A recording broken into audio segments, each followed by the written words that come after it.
guys, Mustached. I'm here to review the video game Sonic X Shadhow Generations. So I'll be reviewing the story and gameplay. Now, the story isn't as implicable, though it does technically have a story this time around, but it's mostly about the gameplay this time around for this particular review, so I won't be spending too much time on the story. But I was very fascinated by this game, as Sonic has had a very mixed history in terms of its video game catalog, from starting off, at least, without the nostalgia, or with it rather, with the nostalgia. Sonic 1, 2, and 3, the classic Sega games, were looked upon relatively with high appraisal and was very successful. It would only come to terms that Sonic 1, at least in particular, of the three, would receive the most flack in retrospect, at least in terms of me playing that game, more currently speaking, just to see how much it would hold up. Now, Sonic 2, I would argue, refined much of those issues, but I digress. In saying that, past Sonic 3, you've had other successes such as Sonic Adventure, which I've yet to play, as well as more mixed games like Sonic Unleashed and Sonic 2006. And Sonic, I forget what the night game is called, but you get the picture. Again, Sonic has had a very mixed reception as it's become more and more modernized. Now, Sonic Frontiers, the game prior to this, at this point in juncture, was a refreshing step in the right direction for a lot of people initially, though a few critiques did start to pile on as time wavered and moved forward. So it would be an interesting sidestep to see how far it would step in the next direction, this time being Sonic and Shadow sharing a video game together. Now, of course, I can't make this full review without saying, obviously, outside of the video game, this game must have had some added, some amount of pictures of Sonic and Shadow in not safe for work drawings. Those must have bumped up by, 10% through this video game alone. I can only imagine, right? But easy shipping thing aside, let's actually talk about the video game, Sonic X Shadhow Generations. So, in terms of story, we have actually technically two stories, because their stories are completely split apart. For Sonic comes across his earlier self through interdimensional shenaniganery, and thus must work together with classic Sonic to pretty much beat the foe, this time foe.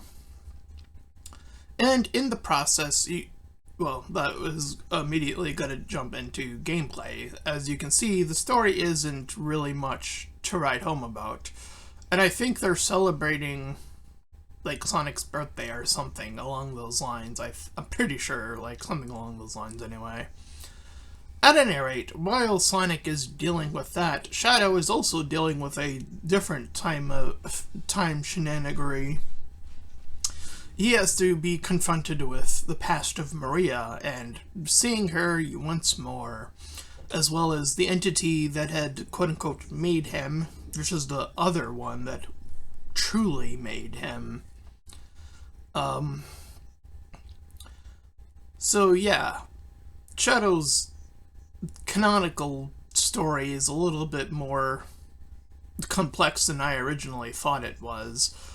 The only bits I ever knew about were Maria being a sister-esque type of relationship that he had established during his time there, and then her dying subsequently, and then this game brings her back. Temporarily speaking, spoiler alert, because the time shenanigans would, erase everything that's in the past, presumably, in which it does. And Shadow must also defeat his own opponent and rejoin Sonic at some later juncture. So those are our two splitting stories. So in terms of getting us hooked via story, it's not anything too impressive, as you can see. It's pretty bog standard, your atypical, and even dare I suggest, over the top, the sort of basic story though, of dealing with time travel and all that nonsense. So it's nothing to celebrate here in terms of storytelling. So, this is an easy 5 out of 10. It's a meh story. It's just there to give you something to move the game along. So really what we're looking at, again, as I was already alluding to in the opening, was the gameplay. Now, for the most part, as of Sonic Frontiers to this, I think the controls have been pretty much left very similar-ish to that game. In that the initial running prompts and stuff like this, the basic movements, are pretty much close to being really solid at this point. We've, dare I say, the creators of Sonic have finally figured out how to keep Sonic to being fast while simultaneously being easier to control, finally, after all this time.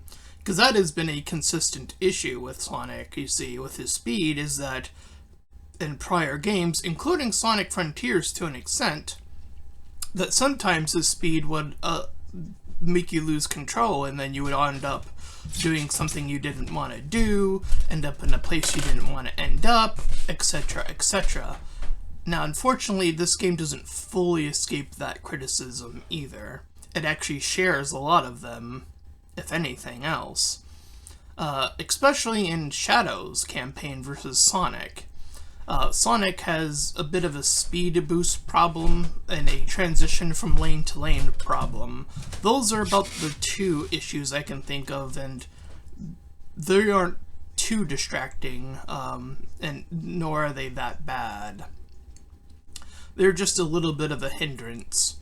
Shadow, conversely, has all of these new mechanics that are completely different, though I think harken back to other forms of Sonic content, if I'm being honest, from what I've seen of games I have not yet played, to be fair. Point being is that Shadow can now bring himself onto different types of surfaces. This gimmick is brought on way later on in the game, endgame, actually, if I'm being honest and fair. But, despite that, it only being an endgame, boy, did these controls just did not know how to handle this new mechanic of going up walls and going up this gloopy substance that they created to create this type of environment. It was wonky, it caused way more deaths than any Sonic one, which granted did grant its own few share of deaths, so both are guilty of this, mind you. It's just that Shadow has a little bit more of an egregious hill to now climb over, trying to introduce newer mechanics that just aren't living up to the ones that they should be trying to fix before moving on. So what I'm basically trying to say is clean up Sonic the Hedgehog, please. We want our boy to be fast, but to be accurate and safe. If those three things can be accomplished, I think we can have the perfect Sonic game on our hands. But as of now, we have still yet to reach that precipice quite honestly.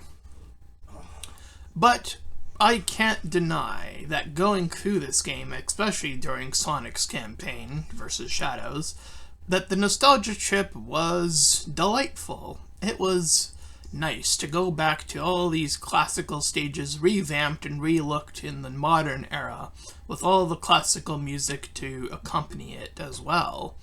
again, it's a nice, delightful treat. And it's only Shadow's ending half that really starts to show its glaring issues, at least on his behalf, and Sonic still has some of his mechanical hang-ups from previous games, because they have yet to address any of them, because they keep wanting to add in new ones without fixing the old problems. A new problem? Who dis? Am I right? So that's the problem with Sonic X Generation, but outside of those issues, I still would overall say that this is still a pretty solid game. I would give it a 6 out of 10 if I'm being honest and fair. Again, I do think that these issues that I've brought up bring it down from that 7, 8, 9, threshold into the... It still needs quite a little bit of cleanup in this regard to secure a solid 7 and moving upward attitude. And I know it's a weird thing to say in gameplay, at least, but I do think that having a stronger story would compel the gameplay to move up almost in the same vein. These two things seem to correlate and tie together a lot stronger these days than not, so I would argue just strive for better storytelling moving forward. Instead of this sort of bog standard, have it, this is pretty much just an excuse to have old classic Sonic here. Let's just be honest with ourselves here. No need to front about it. And again, to be, on the other side of that coin, again, the nostalgia chip was nice. It was fun. It was enjoyable. So I can't even fully say I disliked the idea in its concept, though its execution had to be a little bit necessary for us to get there. It was still nice at the end of the day. Anyway, that is my full review of Sonic X Shadhow Generations. I hope you enjoyed this review, and if you did, then please feel free to like, comment, and subscribe. Also, make sure to check out those links in the description. One will head you over to my petition to help out smaller YouTubers. Second, to my PayPal, where you can help support me, my channel directly. And third, to my Discord server, where you can join, collab, shield, all that cool stuff for free. It's free. Where a lot of other Discord servers, you have to pay in. Ugh. Not a fan of that. But until next time, everyone, bye-bye!